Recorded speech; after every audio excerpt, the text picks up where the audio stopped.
Welcome back to Educator.com's English Grammar course. This lesson is about basic verb forms and basic verbs. Let's get started. All right, to begin with, we're going to ask, what is a verb? We're going to learn what they are, how they work, what they do, how to use them. We're going to look at the 5 major kinds of verbs: action verbs, linking verbs, helping or auxiliary verbs, transitive verbs, and intransitive verbs. Then we're going to look at the 3 base forms of verbs: the base form, the present participle form, and the past participle form. Finally, we're going to learn how to use the basic verb forms. All right, what is a verb? Well, the word verb in English comes from the Latin verbum, which means word.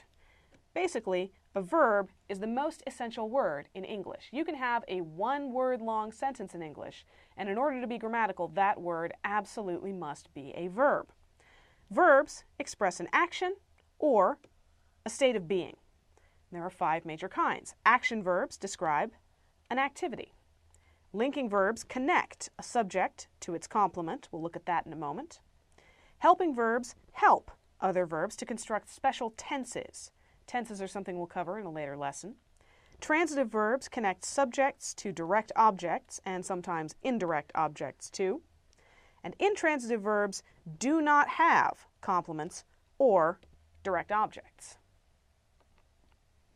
All right, to begin with, action verbs. Action verbs are the most well-known kinds of verbs. They describe action. I ran down the hill. Miners dig tunnels. He's thinking about it.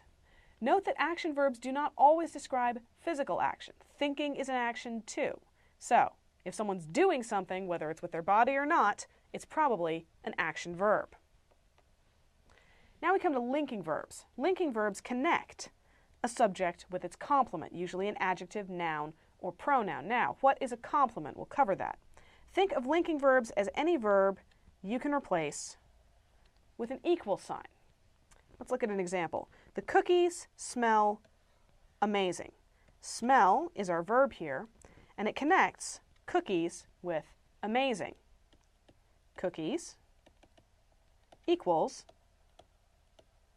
amazing. David is a police officer. David equals officer. It seems quiet outside.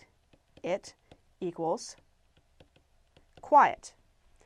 A complement is a noun, a pronoun, or an adjective that is described in a sentence as being equivalent to the subject. It's the thing on the other side of the equal sign. All right, helping verbs. Helping verbs are usually forms of the verbs to be or to have. They are used alongside other verbs to form special tenses. We're going to cover tenses in detail in a later lesson, but for now, let's look at a couple of examples of helping verbs so you'll recognize them when you see them. She has traveled the world.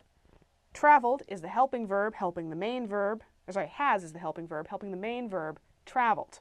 They are coming to visit. Are is the helping verb helping the main verb, coming. And Sarah has taken the bus before. Has is the helping verb helping the main verb, taken. Okay, transitive verbs. Now here we get into something just a little bit complicated because the same verb can be several kinds of verb at once. Action verbs, for example, can be either transitive or intransitive verbs. So, what's a transitive verb? Transitive verbs take a direct object and sometimes an indirect object too. The way I remember this is transit usually refers to transportation or to travel. Transitive verbs take you to that object. The forward kicked the ball. The direct object is ball. Ball is what is receiving the action. The transitive verb kicked takes you to the direct object, ball. Pass me that book, would you? Book is the direct object. It's receiving the passing. It's being physically handed over. And me is the indirect object. I'm receiving the book, although not the pass. I enjoy riding horses. The horses are receiving the riding, so they're the direct object, so riding is a transitive verb. Intransitive verbs, as the name might suggest, an intransitive verb is any verb that doesn't take a direct object. So the dog howled. It didn't howl anything in particular, it just howled. The firefly glowed. Nothing received the glow, the firefly just did it. And I want to run. I don't want to run any particular thing, I just want to run. Intransitive verbs. Okay, basic verb forms. Verbs change their shape according to the time in which they take place. There are 3 basic forms used to create all these different tenses. Now we're going to go into tenses in detail in the next lesson. For right now, we need the forms that are the building blocks of those tenses. The base form of a verb is the first person singular present tense, the form you'd use in the sentence I blank, or after to. All right, so there's the base form. The present participle form is usually created by adding ing to the base form. And the past participle form is created by adding the suffix d or ed to the base form. The base form of a verb. Base form of a regular verb, and we'll cover irregular verbs later, is the first person singular present tense. It's also used to form the infinitive, which we use to describe verbs as abstract concepts. Pretty much any time you hear an English teacher talk about a verb in the abstract, use the verb blah blah, they will say to blah blah. Let's look at some examples. I walk. The verb here is to walk, and the base form is walk. I speak. The infinitive is to speak, and the base form is speak. I think. The infinitive is to think, and the base form is think. Seems pretty simple, right? Well, we're going to build on it. Let's look at the present participle form, which is a very long name for a pretty short suffix. The present participle form is created by adding the suffix ing to the base form. It's used to form specific tenses. So, I am walking.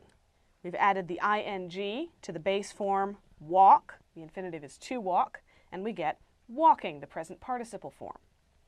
If the base form ends in e, this is important, you take the e off first and then you add the ing. So the base verb to stare, the verb to stare and the base form stare becomes staring. Notice that that e is gone. And finally, if the last syllable of the base form has a short vowel sound followed by a consonant, you double the consonant. This is all about sound. So in this case, we have the infinitive to rap, the base form is rap, and the present participle is rapping. We doubled that P to get rapping.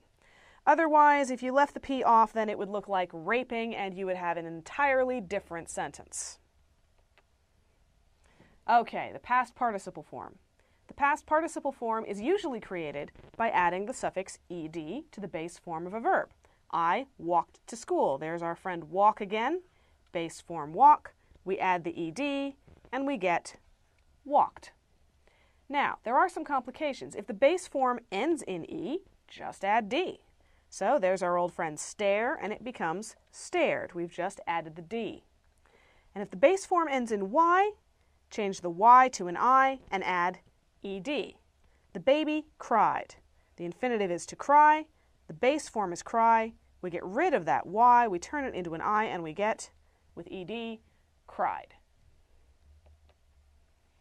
All right. You've learned the rules for forming the basic verb forms. See if you can fill in the missing forms on this chart. Take a good look. We've got the base forms fade, snore, and dry. The present participles sighing and dancing. And the past participle sewed. See if you can figure out what goes in the blanks. And there we have it. Fade with the present participle becomes fading. We took that e off to add the ing. But to turn it into faded, we just added a d. Sighing, you knew the base form would have to be sigh, which means the past participle is sighed. Snore, we took the e off to make snoring, and we just added a d to it to make snored. Dance, if you know your English spelling, you knew it ended with an e, so that gives you your base form and your past participle form. Dry, of course, becomes drying, but because dry ends in that y, we have to turn it into an I and add the ed to get dried. And sewed becomes, the base form sew, and the present participle sewing. All right, how do you use basic verb forms? Simple review, use the base form as the foundation of other forms. Use the present participle form to create the present progressive tense and gerunds. We'll go over both of those in a later lesson. And finally, use the past participle form to create past tense forms. Again, tenses in the next lesson in the series. See if you can find the verbs in these sentences. I'm going to bake a cake. The trees rustled in the wind. Please put the plates on the table. I love that movie. There's a baby crying in the next room. And he walked his dog every day. Take a good look, pause the video if you need to, see if you can find the verbs. And there they are. I'm going. There's our present participle, it ends in ing. To bake, there's our base form, a cake. The trees rustled, past participle, ed, in the wind. Please put, base form, the plates on the table. I love that movie, base form. There is, to be is an irregular verb, but we'll say base form for this purpose. A baby crying, present participle, in the next room. And he walked his dog, past participle, every day. That's all for this lesson. Thank you for watching. Educator.com.